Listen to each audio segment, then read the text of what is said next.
Audio's on.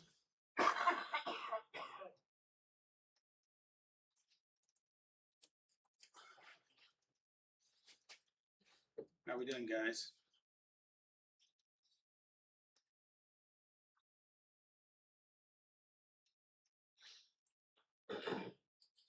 We're live. Okay.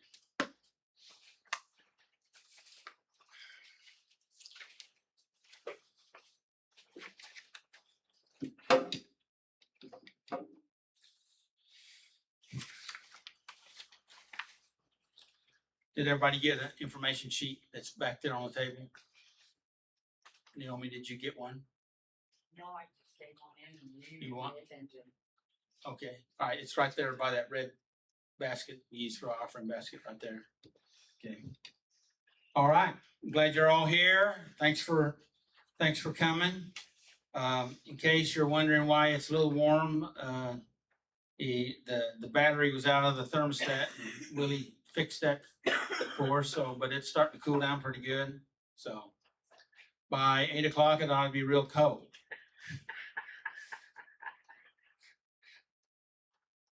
Robert thought it was funny. So, anyway, but you said it was 73, 74 right now. So anyway, it's getting there. It was 80 some. So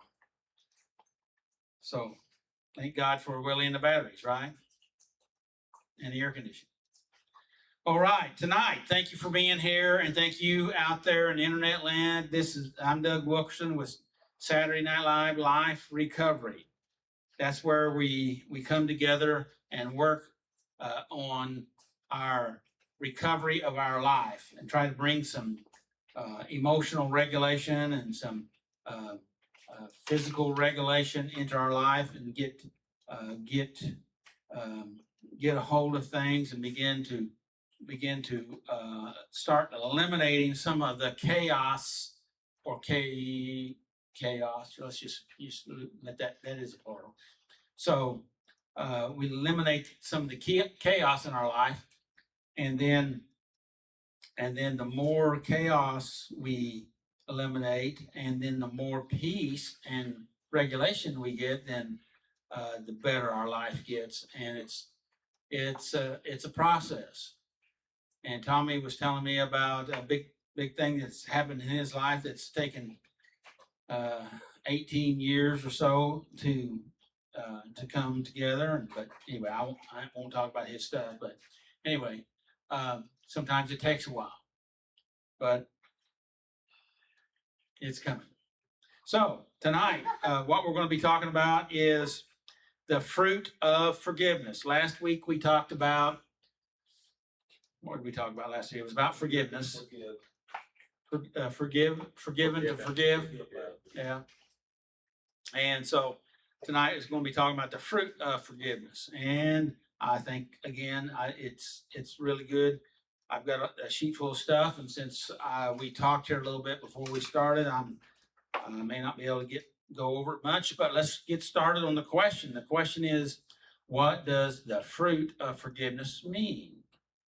And Tommy's going to read that section for us. Real loud, Tommy. The fruit of forgiveness is the evidence that God has been changing our hearts. Wait a minute. Evidence? That God has been changing our hearts. Does anybody have seen any evidence of, that God's been changing your heart? Hello? Yeah. Mm-hmm. Okay. Well, if you recognize that God's been changing your heart, and evidently He has, or you wouldn't be here, I would say, what would you say? So that's some evidence. Okay, so evidence that God is changing your heart. Go ahead, Tommy. Just as healthy fruit grows on a healthy tree, forgiveness produces visible spiritual fruit in our lives. Forgiveness produces visible spiritual fruit in our lives. That's a good thing to know, wouldn't you say? Yeah. And it's fruit that grows because we are operating in forgiveness. How many would like to have some of that fruit in your life. All right, so we're heading in that direction. Go ahead, Tommy. Forgiveness doesn't mean. Okay, we're starting with redefining, and we're starting off with forgiveness doesn't mean. Go ahead. Pretending the hurt never happened. Pretending the hurt didn't happen. Excusing sinful behavior. Excusing sinful behavior. Trusting someone who remains unsafe. Trusting someone who remains to be unsafe. Remains unsafe. Had anybody ever had a problem with that? Yeah. The rest of you are lying. Okay, go ahead. Moving on consequences. Forgiveness is not removing all consequences. What does that mean, Tommy? Well, it's just inevitable for some things to happen because they're gonna happen. You can't just say that I'm forgiving the situation and expect the next steps to be perfect. So we got It's not always gonna be perfect. we can be forgiven, but then we still have to deal with the stuff. Yeah. There's still consequences. Okay, all right. Depending on what the situation is. Yes, John. If you remove consequences, you'll just keep doing what you're doing. Mm-hmm. Say it again. If the consequences are removed, you'll just keep doing what you're doing and never getting better, never change. Give me an example.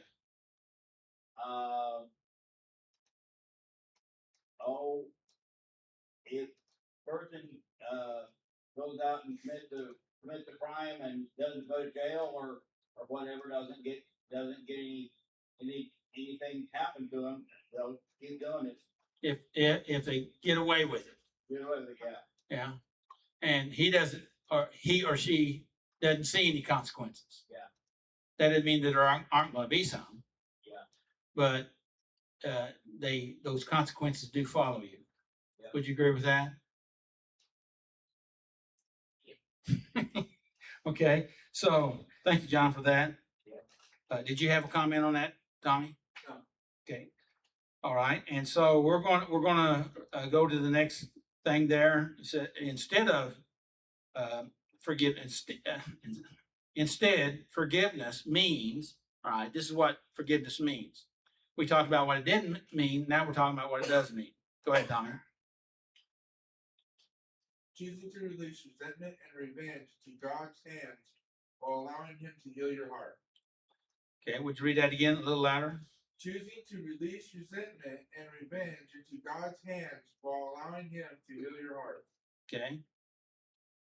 Any thoughts on that, Tommy? Letting go all the bitterness and all the plans that you make up in your mind to get that person back, Mm-hmm. in the situation, Mm-hmm. you release that to God's hands. Vengeance is God's. Mm-hmm. And if there's anything that needs to happen, God will take care of it. Mm-hmm. Instead of me thinking I run the situation. Yeah, the story wrapped around that. No, Okay. really, I probably do, but Okay. All right.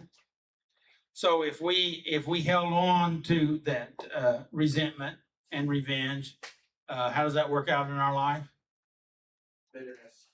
It sabotages our life. We can have bitterness, right? Yeah. And that separates us from all the good things we really want. Would you agree with that? Yes. Including God. Okay. Won't you go to the next line? When we forgive, God begins producing fruit such as. So read that again, but a little slower, please. When we forgive, God begins producing fruit such as. What does that mean? He starts pruning our lives, taking things away from us that we don't really need. We're willingly giving Him the things, but He's taking them. Yeah. He's changing them for better. And okay, well, that's good. But most of that was kind of on the negative side. What about if forgiveness actually, let's use it of a plant, it brings healthy fertilization in there. Something good can start growing instead of all the weeds and stuff that we We're there. we were in there because of bitterness and revenge. Robert? So up above, there was a statement, just like healthy fruit grows on a healthy tree. Right, Forgiveness brings visible spiritual fruit. right, And these are the things we get if we truly forgive.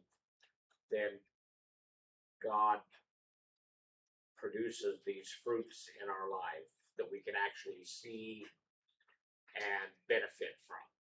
so we're kind of like talking about, kind of like a forgiveness garden then. Yeah. Where somebody say something, I missed it. I said, that sounds good. Okay, yeah, kind of like a forgiveness garden that we're growing stuff where maybe in our former situation, it was a bitterness garden.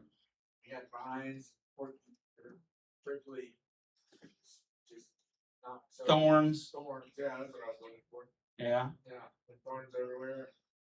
Stay out. yeah. Okay, so let's go ahead and read that. Start with that sentence again, please.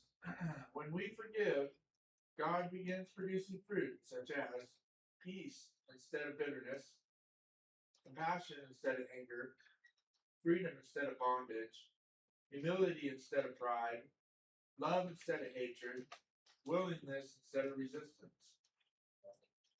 That is the fruit of forgiveness. So we get to pick our fruit. What do you think about that? Isn't that good? We get to pick it? I mean, we get to choose what fruit grows in our garden. Are we going to have a bitter garden or a forgiveness garden?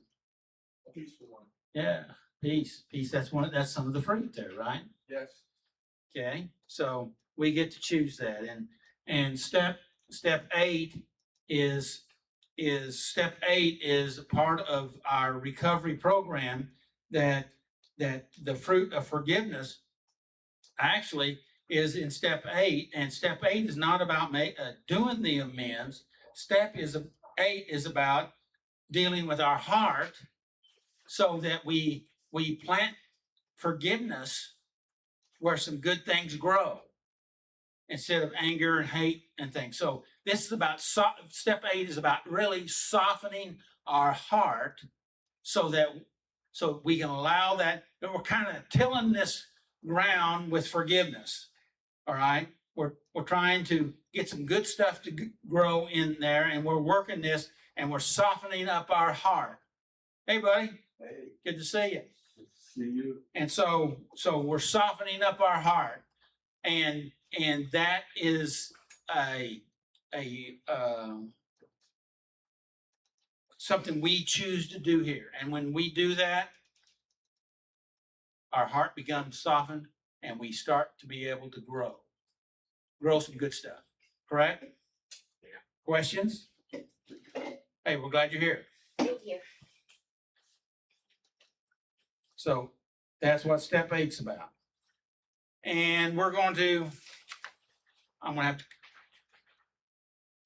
I got another couple minutes, don't I? Forgiveness, number 1 on forgiveness there, underneath the question of connecting step 8 is step 8, which I've already said, but this is again number 1 on the sheet. Step 8 begins with a change of our heart.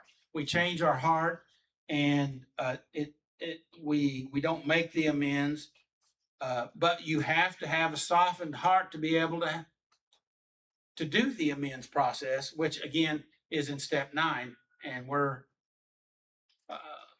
Ben, the sheet that we're going over is over here on this center table here with the red basket. Sorry, I'm late. That's all right. I'm glad you're here. And who's the young lady you got with you? This is Candy. Kennedy? Candy. Candy. Oh, glad you're here, Candy. Thank you. All right. So before we can make that amends, God often has to soften our heart. Paul tells believers to move beyond punishment into forgiveness, which I think is a really important statement.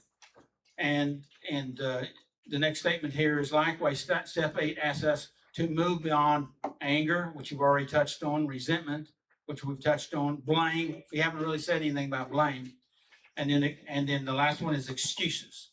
So we move past that.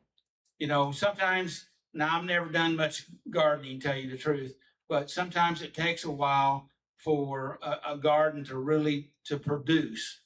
And I mean, sometimes it, you know, it'll do a little bit maybe in the first year, but it takes a while to get the soil going and things to grow and figure out how you need to kind of work it a little bit and learn how to develop that. And so we are in the process of allowing forgiveness to work. Number 2 here, and then I'm going to stop on it after this one. So, number 2, with the connection of step 8, forgiveness doesn't always restore every relationship. Okay. It can help. It gives us the best opportunity. It puts it in the right soil where it could be, but it doesn't mean that it has to. Okay. Some people remain unsafe. That means they don't want to get better. Does that make sense? But everybody here wants to get better. Yes. Out in video land, you all want to get better. Yes. But there are other people that may not be ready yet to get better. Would you agree with that? Okay. So some have died. Okay. So you can't restore those relationships if they're dead. All you can do is deal on your side of it. And that's really what recovery is all about, is that we take care of our heart. We change, we heal our soul, so to speak. And then as we do that, it affects everybody around it. Doesn't mean they have to have a positive reaction, but you open up the door where there's a greater possibility.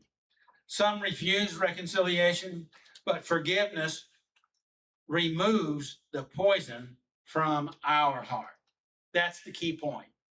Forgiveness removes our poison in our heart.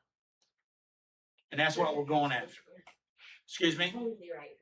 Totally? Okay, well, thank you. Finally right about something. I know, right? Well, it happens, you know. I know it's a while. So, all right, I'm going to stop right there. Glad you're here. We're going to read the steps, right? I guess, Robert, you're doing that? Yeah. And come on down, Robert.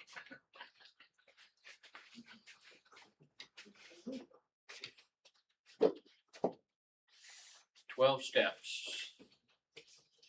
Step 1, we admitted that we were powerless over our problems and that our lives had become unmanageable. Step 2, we came to believe that a power greater than ourselves could restore us to sanity. Step 3, we made a decision to turn our wills and our lives over to the care of God. Step 4, we made a searching and fearless moral inventory of ourselves. Step 5, we admitted to God, to ourselves, and to another human being the exact nature of our wrongs. 6, we were entirely ready to have God remove these defects of character. Step 7, we humbly asked God to remove our shortcomings. Number 8, we made a list of all persons we had harmed and became willing to make amends to them all. 9, we made direct amends to such people wherever possible, except when to do so would injure them or others. 10, we continued to take personal inventory, and when we were wrong, promptly admitted it. 11, we sought through prayer and meditation to improve our conscious contact with God, praying only for knowledge of His will for us and the power to carry it out. 12, having had a spiritual awakening as a result of these steps, we tried to carry this message to others and to practice these principles in all our affairs. And then back to number 8, which we're on tonight. We made a list of all persons we had harmed and became willing to make amends to them all. Thank you.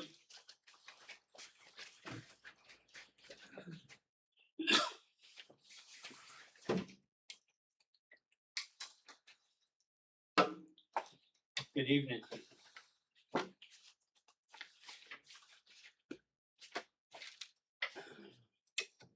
How y'all doing tonight? Good.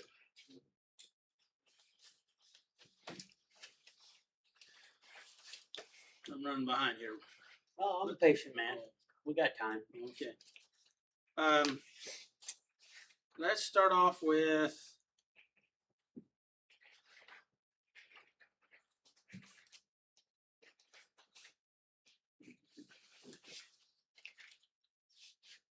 Well, this is one I'd selected, but then I got double-minded this afternoon. So anyway, we'll just go ahead and do with the one I selected.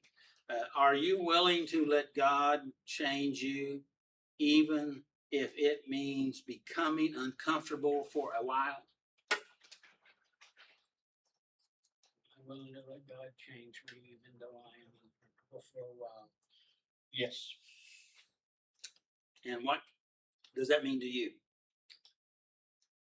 Well, you grow in all discomfort. You learn. The more stressed you are, the more you actually learn when you get through the end of the problem.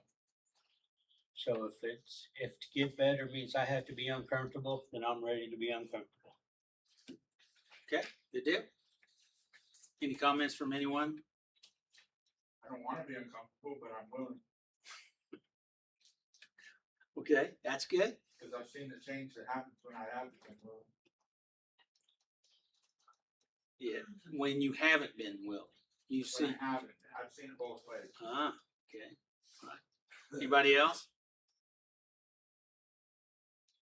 I'm just reminded of Jonah and the whale. Yeah. Who do you take after? Probably Jonah. Probably Jonah. And I tried you well. No. I don't know. But I take after Jonah for the most part of my life. Well, I'm trying. you know, God used Jonah, right? Huh? God used Jonah, Yes, he did. but he was a hardhead. Yeah. And you know, when I look a definition up in the dictionary with hardhead, I do see your picture there. I can already tell that. All right, Willie, why did you choose this lesson?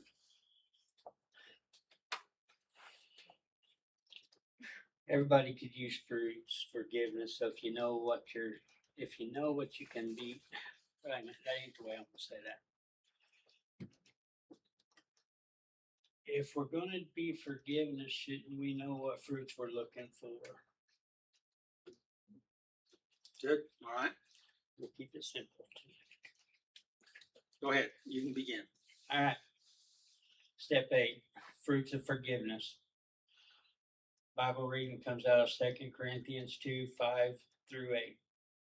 We made a list of all people we were harmed and became willing to make amends to them all.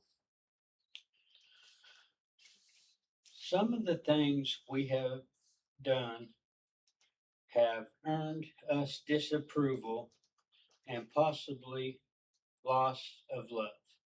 Do you agree with that or disagree with that statement? Oh, I agree. We've done a lot to disappoint everybody, and a lot of it, you know, you can only disappoint them so much before they say, "Hey, I can't take no more," you know. And usually that's how far you got to go before you start to realize, "Hey, I'm the one that needs to change." Okay, good. Go on. We have found that some people love us only if they can approve of our behavior. We may have struggles with bitterness towards them because they feel as if they have been trying to punish us. Do you agree or disagree with that statement? I agree with that. What are your thoughts? Well, we're trying to put the blame on them for our bad choices, our decisions, and because they're not buying it, okay, so, well, that's our, that's their fault they don't believe it. Even though I'm doing the bad. At least anyways, that's my point of view on that one. So how does that work out? Well, again, I'm here. Okay, all right, we'll take that. Go ahead. If our sins have been, let me start that over.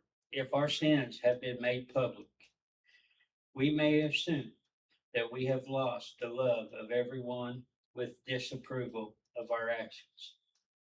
So, is that reality? That we will lose approval of everyone? No, that's not reality. That's not reality, but that's the way we think it is. We think it's reality, Okay, but deep good, down it's not. good. Go ahead. This fear of rejection might defer us from reaching out to make amends.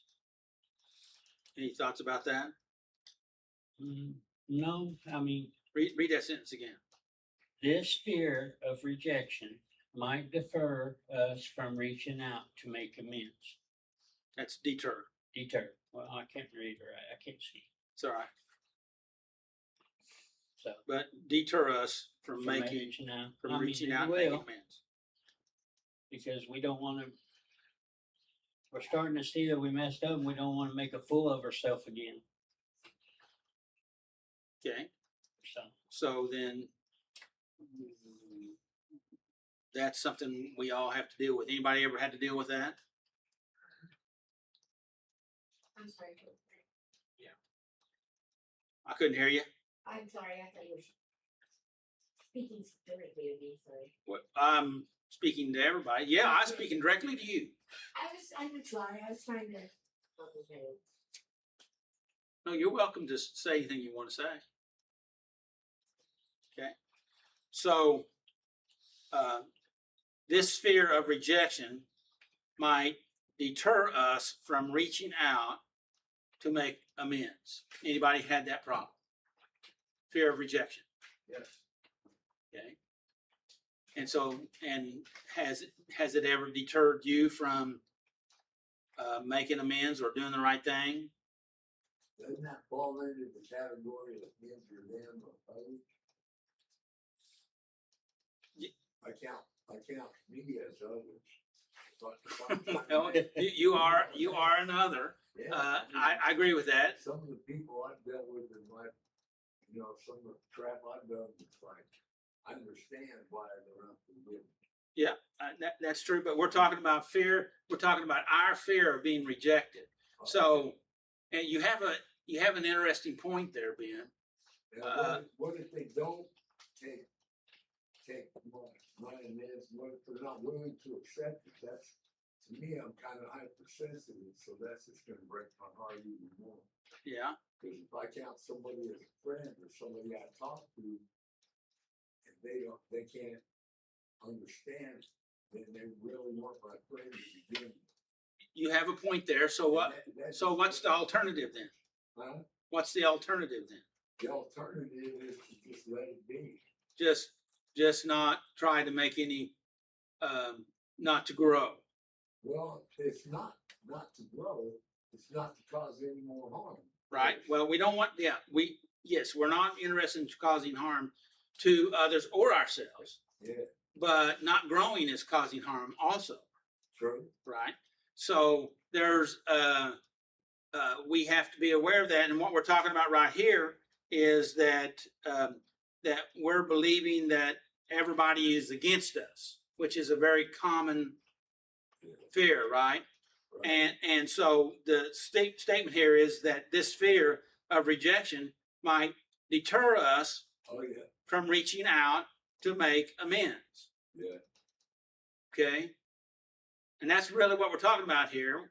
We're not even talking about doing it. We're saying the reason why it could cause us not to do it. Okay.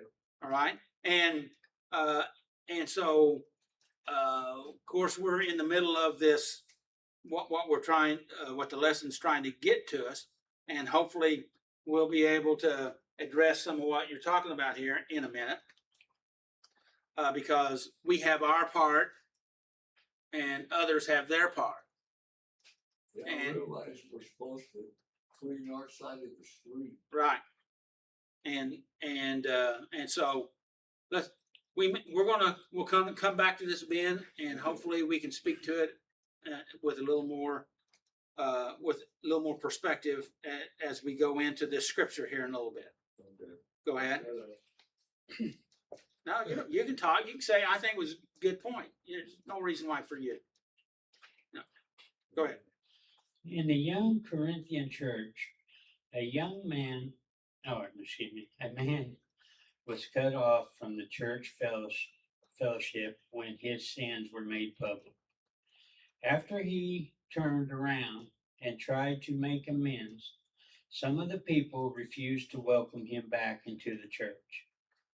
Okay, and then Paul addresses this. Okay, earlier in 2 Corinthians in the first chapter, he told them they needed to deal with this problem, and they did. But now he's in the second phase of it. Okay, and this is what this next scripture that he's going to read talks about. Go ahead. The Apostle Paul told the believers in 2 Corinthians 2:5-8, the man who caused all the trouble hurt all of you more than he hurt me.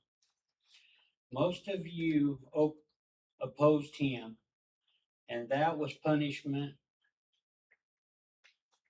That was punishment enough. What does that mean? That means he felt the sorrow of the people. That was good enough for him. You know, Okay. All right. Does that make sense to you guys? Go ahead. However, it is time to forgive and comfort him. So what does that mean? Now it's time for them to put down their feelings and do what's right. Well, Or- they disciplined him because of what was going on. In fact, he was a serious sin, and he was sleeping with his dad's wife. Oh, Okay, from what some say that was going on there. So it was, in fact, I think it was the Amplified that says that, I believe it was, said that, even the Gentiles didn't look favorable on that type of behavior. Okay, or maybe they said pagans, which would be the same thing. And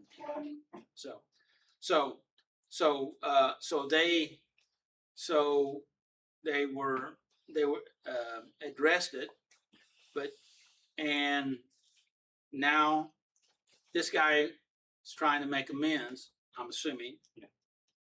And then Paul saying that opposing him at the time was enough punishment. Go ahead.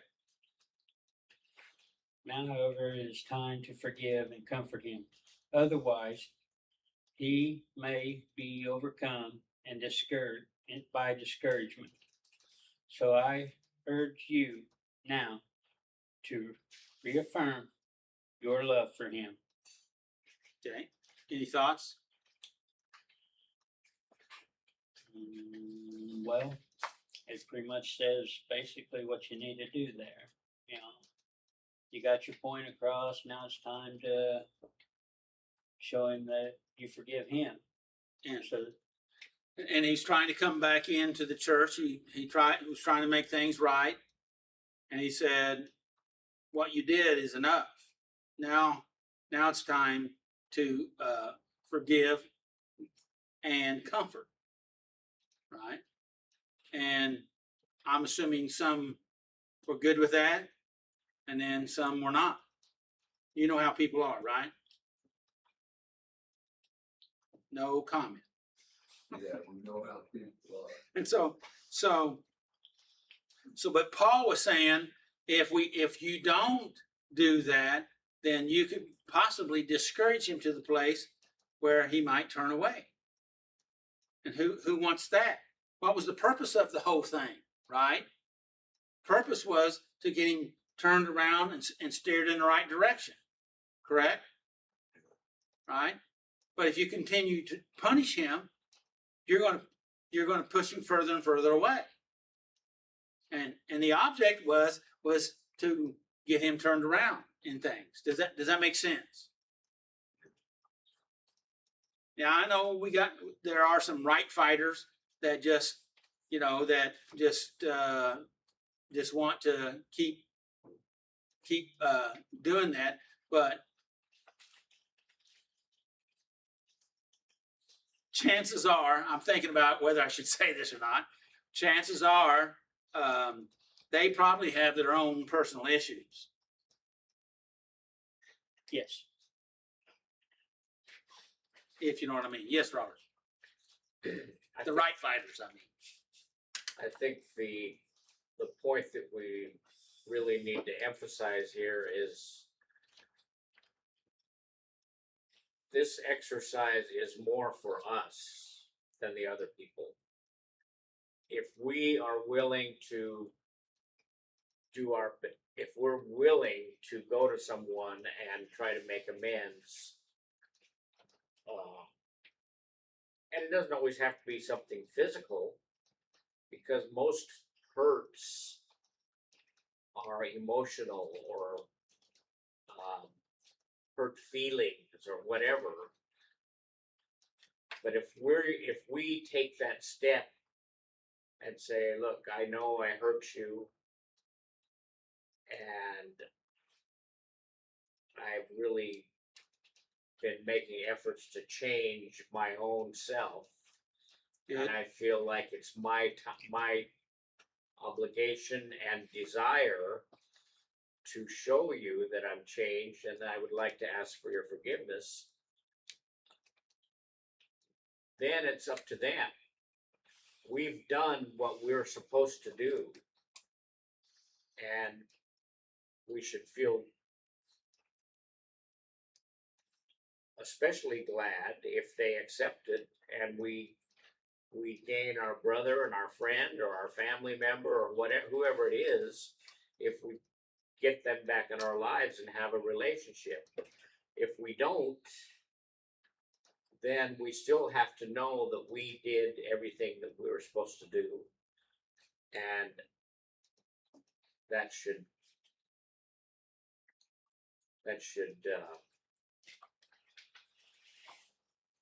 make us feel better about ourselves.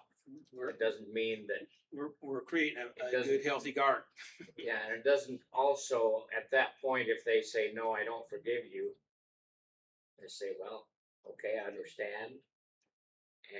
But that doesn't mean that gives us the right to go back to our revenge ideas, thinking that we have And that remember right. that step 8 here is about softening our heart to get us ready to do what you're talking about there. Right. And so that's the process here. And I think even though we get focused on the punishment that thing, but he's talking about trying to get people's hearts softened up to accept this guy. And so not condoning that what he did was wrong, but the fact of it is we needed to forgive and comfort him and get him back on the right track. That was the reason why he was disciplined to start off with.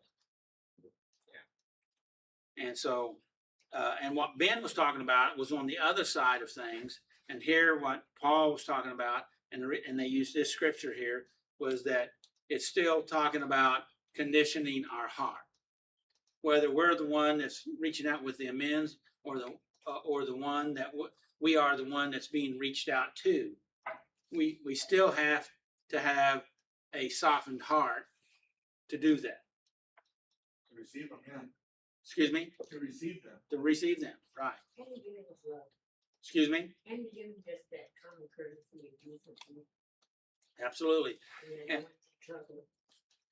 And in my paperwork there, talks about that both, when you drop the bitterness, the unforgiveness, and you forgive, both individuals benefit. But most of all, the one that is doing the amends benefits the most, because they have allowed their heart to be softened to do that. And that's what we're shooting at tonight, trying to get the fruit of forgiveness. I wouldn't say it's often, but just opening up your heart to growth. Because if you don't let go for yourself, you don't forgive them for yourself, then you'll never move forward. Right? Absolutely. And that's the reason why that statement was that the one that's looking for the amends benefits the most. Yes. Go ahead, Willie. Some people will follow this advice and reaffirm their love for you when you go to them. There will be some people who will respond with forgiveness, comfort, acceptance, and love. This will help us overcome the grief, the bitterness, and the discouragement we may feel. Okay, wait, before you wrap it up there. So it's saying that there's gonna be some people that won't, but there will be some people that will. And the people that will really help you. Isn't that true? Because what do we say in our head? Well, nobody will forgive me. And the reason why we do that is because we haven't really forgiven ourselves yet. But it's kind of cyclical. Sometimes we need somebody to forgive us, for us to believe that we're able to be forgiven, even though God, through Jesus Christ, has already forgiven us. Does that make sense? So it makes it easier. Okay, it's not 100%, but it makes it more comfortable. Would you agree with that statement? Yes. Any comments? Anything else on that, Willie? It takes pressure off the person that's being forgiven. You bet. If you clean your side of the street, you've done all you can. You know, you can walk away with that, knowing that you reduce pride. So maybe that helps, maybe it don't. Yeah, and it's up to them whether they accept that or not. But the thing of it is, we're still trying to grow that fruit of forgiveness, that softening of our own heart. Whether they're ready to do that or not, that's not up to us. That's up to them. But that doesn't mean it won't happen later. Okay. But we're trying to soften our heart and build that forgiveness garden that we were talking about earlier. We're addicts, we want what we want, when we want. So we expect that a lot of us, for myself, I can't speak for anybody else. But if I go to somebody and ask forgiveness, I want the right thing. Doesn't mean it's gonna fall that way. I don't want, well, let me think about it, or maybe later, you know, either right there, or none at all. I'm kind of like that. Yeah, and that's the reason why we have to have the softening of the heart, to know that they have a right to choose whatever they choose. Yeah. And I should continue to respect them, even though they may not choose what I want. And of course, we're talking about Yeah. step 9 here of doing the amends, but that's part of the hard part of the process. And if our heart is soft, we know that they can, but they may not. Some will, some will not. And some are dead. Some are just, they're not ready yet. But that doesn't mean that they won't be or couldn't be sometime. but it's about your heart that we're talking about more than anything else right now. Last So sentence. Oh, no, wait a minute. Go ahead. So if forgiveness, I'm supposed to be forgiveness, why am I worried about if they're gonna accept it right yet? This is to help my heart. That's So true. as long as I did it, why should I be concerned with the fact that, oh, they didn't accept it, so why should I even do it anymore? Can't take it back.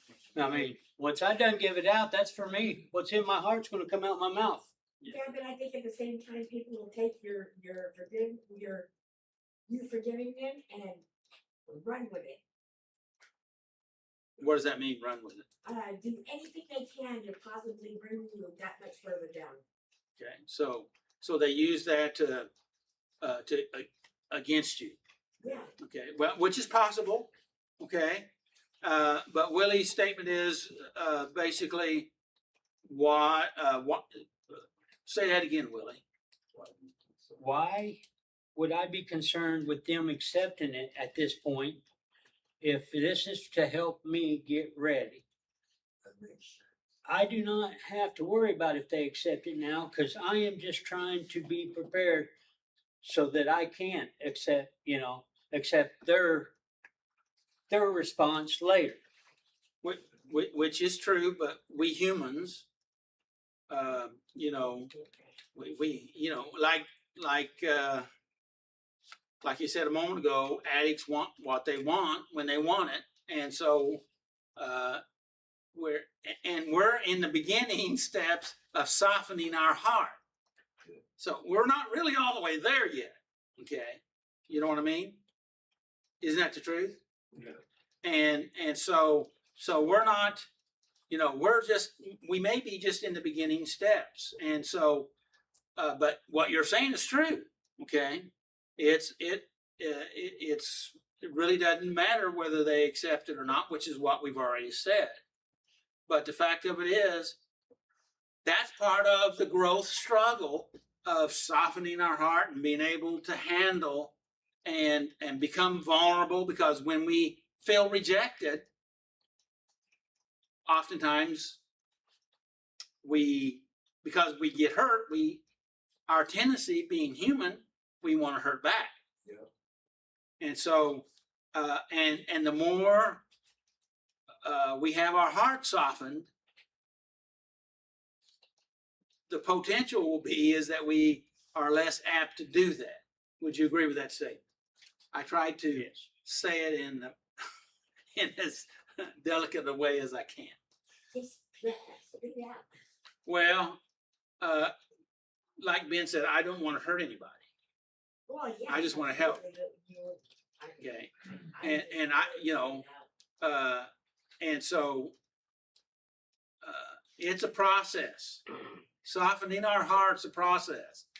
And the rest of that story is, Language, excuse me, softening our language. and this process, hardening our heart was a process, and it took some time to do it. And we did it to try to protect ourselves. Now we found out our protection didn't really protected us. It really separated us, and we thought it was helping us, but it's actually harming us. But it's still, we're kind of semi-wired that way, and we're trying to unwire us. Excuse me. I said, at least we're making an effort, right? It's a process, little by little, line upon line, precept upon precept. So, and again, it's not about perfection, it's about progress. Okay? Anything else, Sir Willie? No, I'm good now. Anything else you want to add on that? No, I think I added enough. Okay, all right, go ahead. Last line. Their forgiveness will help us move on with recovery. And we prefer that, but just because we prefer that doesn't mean that we have to have it, because they have their free will of making whatever choice they make. But again, It's not all about them, it's about the softening of our heart. And that's what this step 8 lesson tonight is about. Comments, questions? So, what'd you learn from this lesson tonight? Well, I struggled many years with forgiveness and a lot, because I didn't have the temperament for it, basically. But finally, once I realized that, hey, it helps me more than it helps Jens. I mean, and then I developed it. I made my forgiveness. It's up to them now. It's like a game of chess. You make your move and they make theirs, and then each time the move gets a little easier until, you either win or you lose. And either way, you ain't out nothing. I mean, you're better off with the forgiveness in you, because you know what's in you now. And you know it ain't on me this time, it's on them. That they have to make the forgiveness to accept you or not. It's not my worry anymore on that. And that was a hard one for me. It took me several years to realize that that's where I needed to be. And I have tried to try to do better. Good. Good. And your takeaway? I wish it was a one and done deal, but it ain't.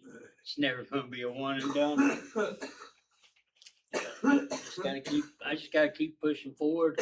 The street ain't never gonna be clean, because it's always gonna be an obstacle. But I gotta determine what obstacles. I read a deal today on Facebook. Said a stream does not worry about the rocks that are in it that don't need to be. It just flows around it and keeps moving. So I just gotta figure out which rocks has to be moved and the ones that are just trying to stump me. That's all I got. I'm done. Thank you, Willie. Appreciate it. Thank you, brother.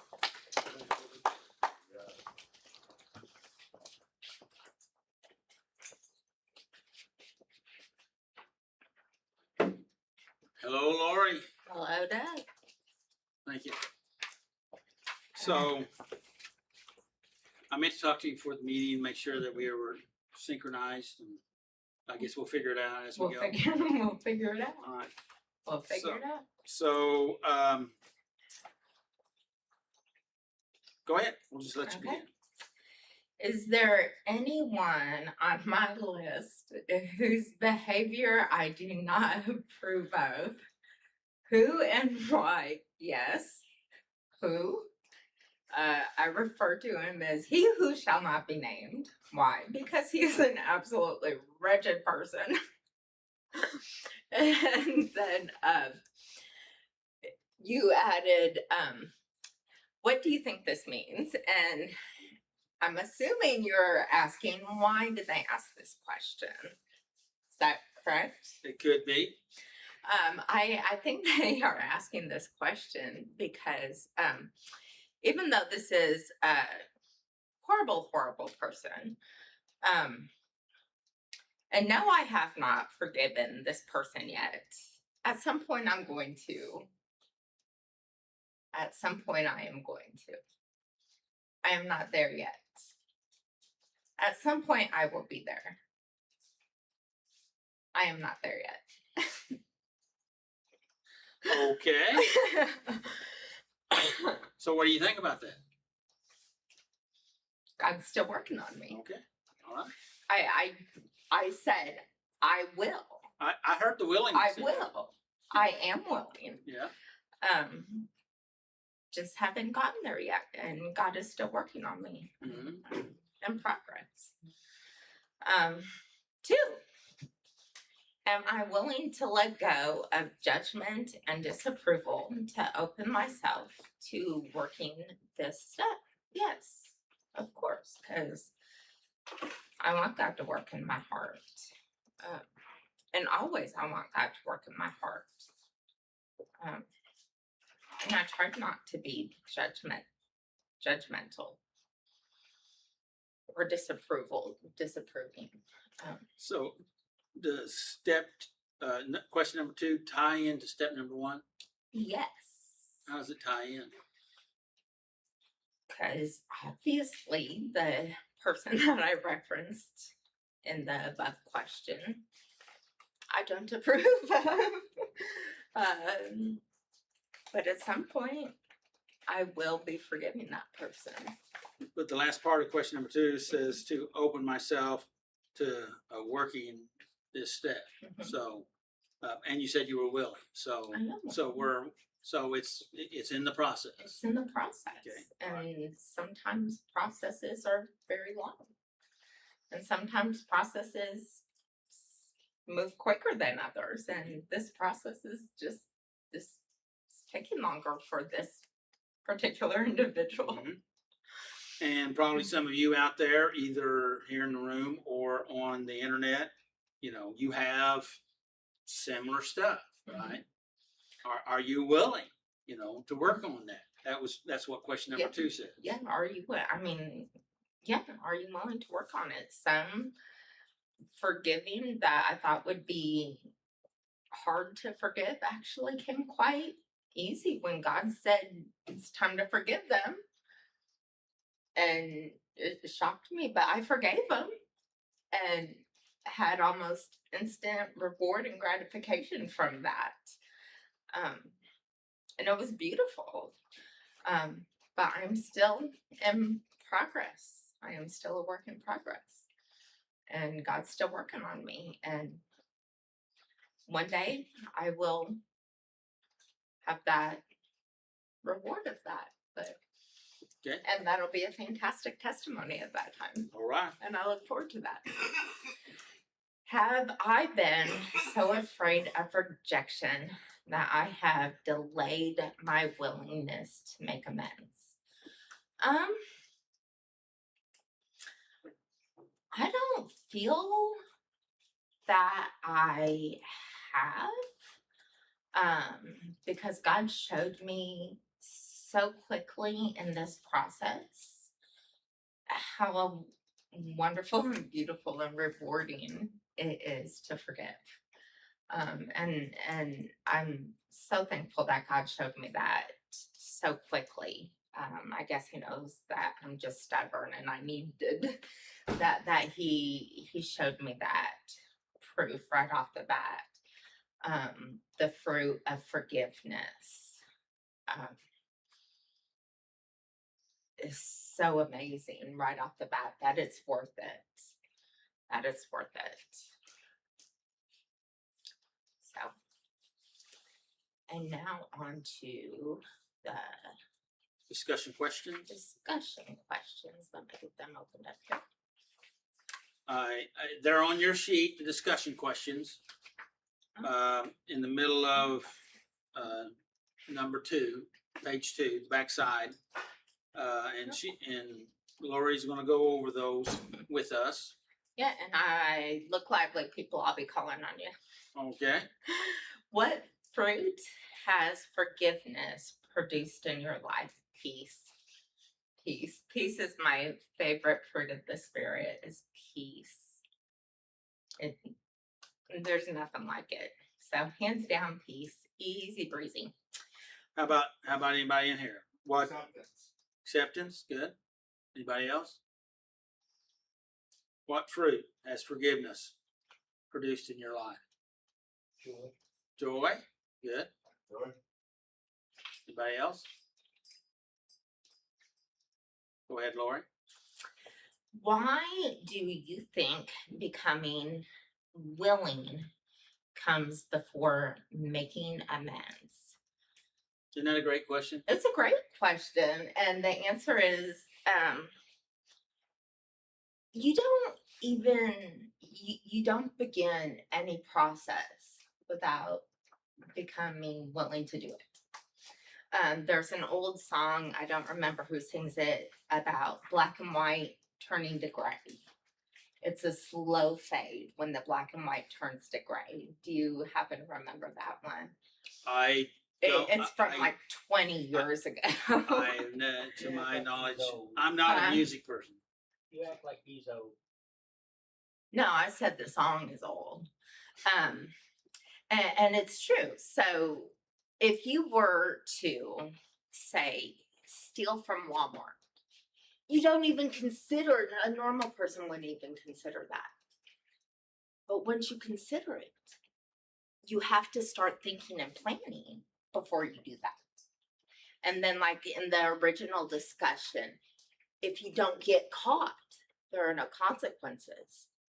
And then you think on it more. And you can go from pocketing a chapstick, no consequences. You think on it more, then you can do something bigger and bigger. And then eventually there's going to be consequences. Okay. So you're not willing to do anything until you start thinking on it and pondering on it. And that's the willingness. And then you become willing to do it. You know, does that make sense? Sure. Or are you tracking with me? Yeah, you're either, you're prepping yourself to either do good or evil Yeah. by whatever it is you are ponder willing to on. think about. Yeah. Yeah. You know, in the morning you wake up and you automatically think, I have to get out of bed and go to the bathroom. You know, you're gonna do what you think about. Right? I'm It's true. assuming. Yes. You know? Whatsoever a man thinketh in his heart, so is he, Right. So according to Proverbs. And Right. you think there until you are. yeah. So you can't do it until you start thinking about it. And the more you think about it, and the more you ponder on it, and the more you pray about it, the easier it's going to be to happen. So it's not going to happen until you start preparing for it. But some people say, well, I'm supposed to make amends, even though I'm not doing it because I want to. I'm just doing it because they say I have to. Well, then that's the people who are just ticking it off their to-do list. So- That would be why. They're not really getting the benefit of the process. No, they're just Right. making it off of the to-do. So that's the reason why you have to become really willing. Mhm. Or, as we talked about a couple of lessons ago, about our humility. Mhm. Being humble. And this willingness is coming from the willingness of the heart, not the willingness of just checking it off the to-do list. Okay. And there's a big difference because God's going to see the heart, not the to-do list. My opinion. Question number 3, or discussion question 3. Is there a difference between forgiving someone and trusting them again? Yes. Yes, you can forgive, absolutely forgive, but that doesn't mean trusting them or allowing them back into your life. Boundaries are there for a reason. Boundaries are there for your physical safety, your mental safety, your emotional safety. God tells us to forgive. That's what we're talking about. That's what He wants us to do. But our next step says, what is it? Step 9, except when to do so would injure us or them. We can't allow ourselves to be injured again. And so that's just safety precautions. Yeah, but a lot of people think that forgiveness and trusting go together. No. Robert, you want to say something? I think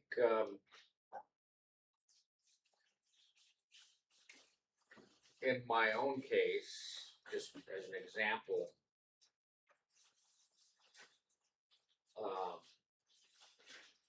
I believe that my children have forgiven me,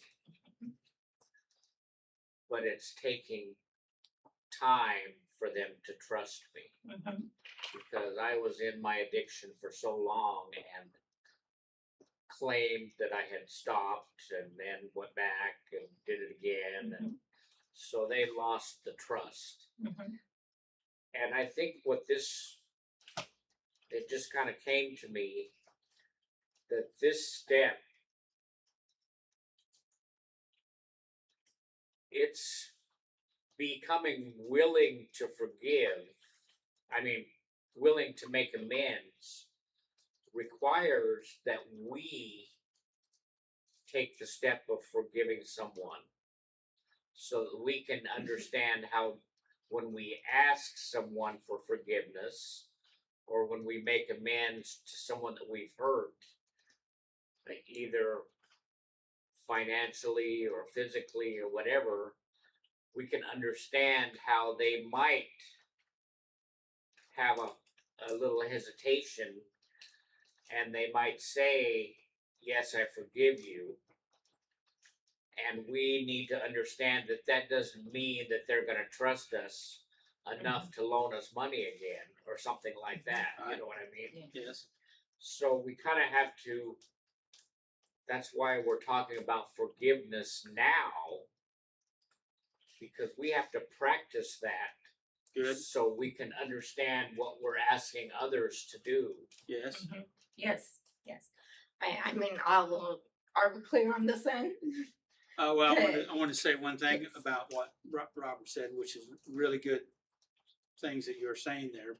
And that is that we also, going through that forgiving process ourselves, we need to recognize how important and how valuable their forgiveness really is. We need to appreciate that and value it, Right. not take it lightly.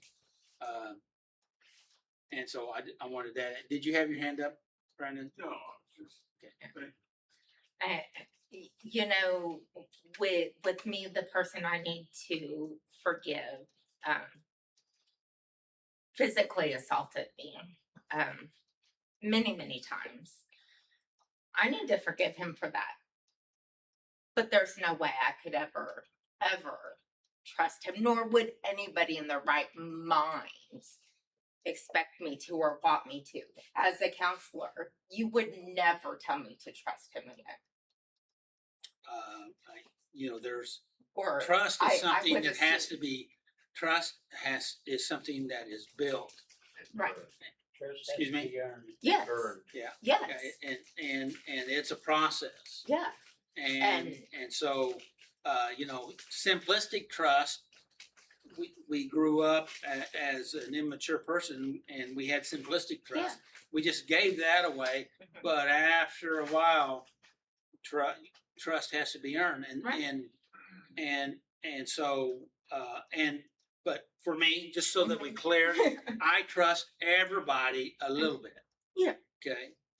And after that, they have to earn it. Right. And so they have the initial trust. I'll give you a chance. Okay.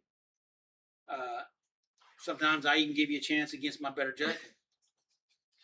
But Right. and after that, it's what that person does. Yeah, it's up to them whether they have earned the right to keep it or whether they have earned the right to lose it. It's their choice. So Now, in my earlier years, I didn't trust anybody. I just automatically didn't trust. Right. So forgiveness is good. Trusting, use caution. You don't have to use caution. Pray about it. How about that? What keeps people from forgiving? Fear of not being forgiven back. Y'all, what keeps you from forgiving? I think we've talked about this all evening. Anybody have a response? Anybody? What causes you to not forgive? Thinking they might take forgiveness as giving them free reign to do whatever they want to you. That's a good one. Still, Past hurts. Because of the past hurts? Yeah. And because thinking it'll happen again? Yeah. And that's, that's those are all things that we're talking about tonight, right? And have you noticed, I haven't told anybody to do anything, right? Except I would encourage you to grow, right? You don't have to grow, but if you don't, how's that going to work out for you? Go ahead. I can agree. How does unforgiveness affect our relationship with God and others? It's just gonna be there. God tells us to forgive, and if we're not doing what God tells us to, it's gonna just be a wedge between us and God. You're not gonna have a clear path to God until you deal with the issues that God's put before you to ask you to deal with.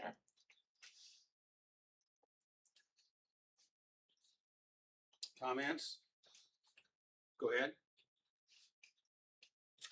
How does forgiving someone prepare us to make amends for the ways we have harmed others?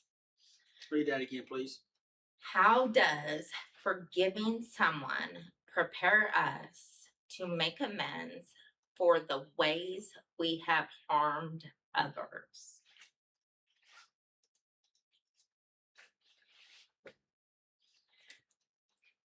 Forgiving. So when we forgive someone, it's beautiful. And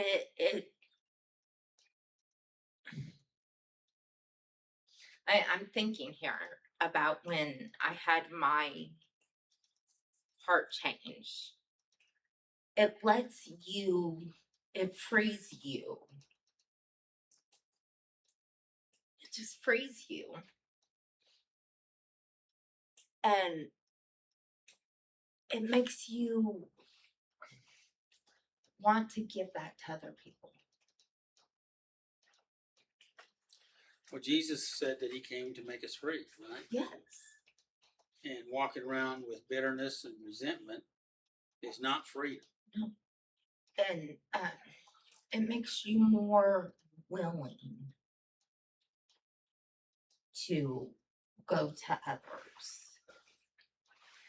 and set things right once you've had that forgiveness. You're more willing to, just because of the freedom and the peace that I felt at that moment. Any comments from anybody on that? I was gonna say you gain compassion, Yes. but then I noticed it's in the very next question. That's a good thing, yeah. And yeah. What would change in your life if God replaced bitterness with compassion? So much. Your attitude, just your whole countenance would change almost. Just the knotted up. That technical, someone agree with me. Tell me they know that knotted up of the bitterness and the knot in your stomach of all the grief and the bitterness and when you give it to God, it just goes away and you have the peace and the calm that is God's intention for us. So what would change in your life if God replaced compassion with, we take the bitterness and replace it with compassion? Probably be connected with some people. Introducing to people that you never thought you'd know. Good people. Good. Anyone else?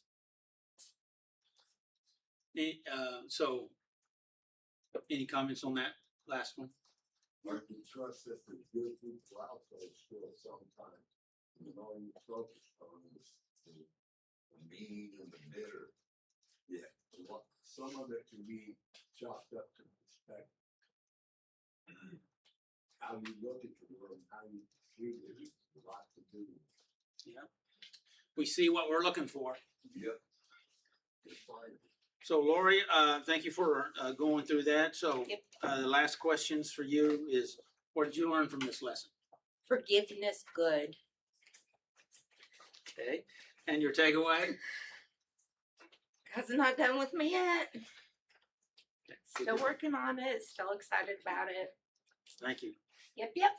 I've asked Tommy to come up here and read the next item on there, on our sheet, the key takeaway. And I was going to discuss our up above that, the practical applications. And I'd suggest everyone to look at the practical applications, those questions there. They're really good. And so, but I'm gonna let Tommy finish this up tonight here on reading the key takeaways.